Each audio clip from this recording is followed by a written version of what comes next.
Have you ever tried to make your mind be quiet and noticed that the trying is itself another thought? You sit down, you close your eyes, you tell yourself to stop thinking, and then you realize that stop thinking is a thought, so you try to stop that thought, which is another thought. And now you're 3 layers deep in a conversation with yourself about how to stop having conversations with yourself. You know what that feels like. It feels like being trapped in a room with someone who will not stop talking, except the room is your skull and the person is also you.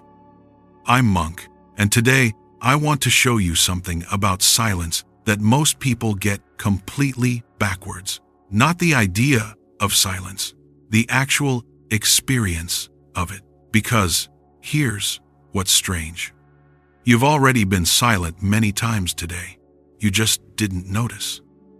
Buddhist monks have been working with this problem for about 2,500 years, and they gave it a very honest name. They called it papancha, which is a Pali word that roughly translates to mental proliferation.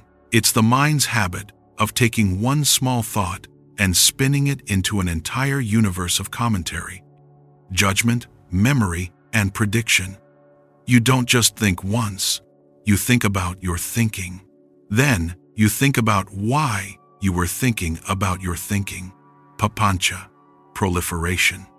Your mind doesn't just talk, it talks about talking. And the reason this matters is that most people who want a quieter mind assume the problem is that thoughts exist. So they try to fight thoughts. They try to push them away, or crush them, or override them with force. And that never works. Because fighting a thought requires a thought.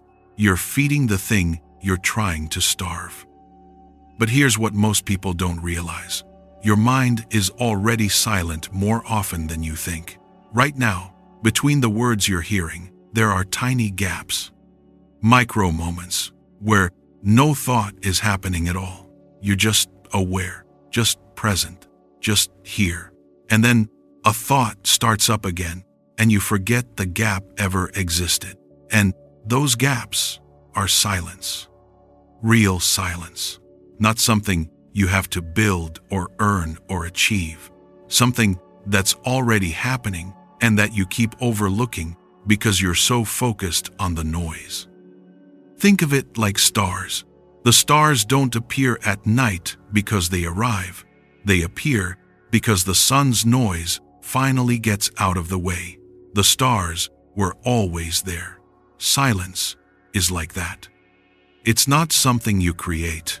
It's what's left when you stop adding. And this is where it gets interesting, because once you notice that silence is already there, something shifts. You stop chasing it. You stop treating meditation like a performance where you have to produce silence from nothing. Instead, you just get out of its way. It's a completely different relationship with your own mind. Instead of trying to control it, you're just noticing what's already underneath the noise. And the Buddha taught something very practical about this in a teaching called the Sabbasava Sutta, which means all the taints in Pali. He said one of the most effective ways to work with the mind is not to fight what's there, but to change your relationship to it. Stop treating thoughts like intruders you need to throw out, and start treating them like clouds passing through a sky. The sky doesn't chase clouds. It doesn't grab them. It doesn't argue with them. It just stays where it is, and the clouds move through on their own. That sounds nice as a metaphor, but here's why it actually works. Your thoughts need your participation to survive. A thought is like a conversation. It takes two. The thought speaks, and then you respond. You agree with it, or argue with it, or worry about it, or try to push it away. And that response is what keeps the thought alive. It's what turns one small thought into papancha, into proliferation, into an avalanche. Without your response, the thought has nowhere to go. It shows up, it gets no reaction, and it fades. Not because you killed it, because you didn't feed it. There's a story monks tell about this. A man is sitting by a river when a boat drifts toward him and bumps into him. He gets angry. He turns around, ready to shout at whoever is steering the boat. But when he looks, the boat is empty. No one is in it, and his anger just dissolves. There's nothing to push against. The bump still happened, but without someone to blame, the whole story his mind was building collapses. His mind was never reacting to the bump. It was reacting to the person it assumed was behind the bump. Take away the story, and all you're left with is a bump, just a sensation, nothing more. Your thoughts are empty boats. They bump into you all day, and your mind immediately starts building a story about who's driving them, why they came, what they mean, what you should do about them. But if you look closely, there's no one in the boat. There's just a thought, a sensation, a flicker of mental activity that showed up uninvited and will leave on its own if you let it. And it goes deeper than that, because there's a reason your mind resists silence.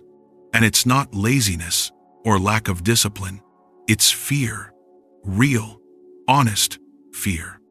Silence is unfamiliar territory for most people, and unfamiliar territory feels dangerous. There's a funny thing that monks notice. When someone visits a monastery for the first time, one of the quietest places you'll ever be, they almost always raise their voice. They talk louder than they need to. They fill every gap with nervous chatter. And it's not because they're rude. It's because the silence feels like it's pressing in on them, and they need to push it back. Silence asks you to be alone with yourself. And most people haven't spent much time there. Not really. We fill every spare moment. Phones, podcasts, background TV, scrolling. Not because we love content that much, but because the alternative is sitting with our own mind and finding out what it says when nothing is drowning it out. So silence feels threatening, like a dark room you've never entered. The Buddha identified something useful about fear. He said fear always moves through 3 stages. First, you encounter it. Then, you get to know it. Then, you make it your friend. You don't skip stages. You don't jump from terrified to enlightened. You sit with the fear until it becomes familiar, and familiar things stop being frightening. That dark room isn't actually dark once your eyes adjust. It's just quiet. So here's the shift. You don't need a technique to find silence. You need to stop doing the thing that covers it up. Next time your mind is loud, don't fight it. Don't try to force it quiet. Just notice. Notice the noise the way you'd notice traffic outside a window. You hear it, but you're not in it. You're not one of the cars. You're the room. The noise is outside. And between the sounds, if you listen, there are gaps. Small at first, but they're there. And when you notice a gap, don't grab it. Don't go, there it is, I found silence. Because that thought just filled the gap. Just let it be. Let it come and go the way the thoughts do. And the strange thing is, the less you try to hold on to those quiet moments, the more often they show up. Silence is shy. It doesn't come when you demand it. It comes when you stop demanding anything at all. Do this enough, and something changes in your day without you trying. You'll be washing dishes and realize you haven't had a thought in 30 seconds. You'll be walking somewhere and notice that your mind is just quiet, not because you forced it, because you started to value silence more than noise, and what you value grows. That's not a metaphor. That's how attention works. Whatever you give importance to gets more of your energy. Give importance to silence, and it expands on its own. You'll still think. You're a human being, not a stone.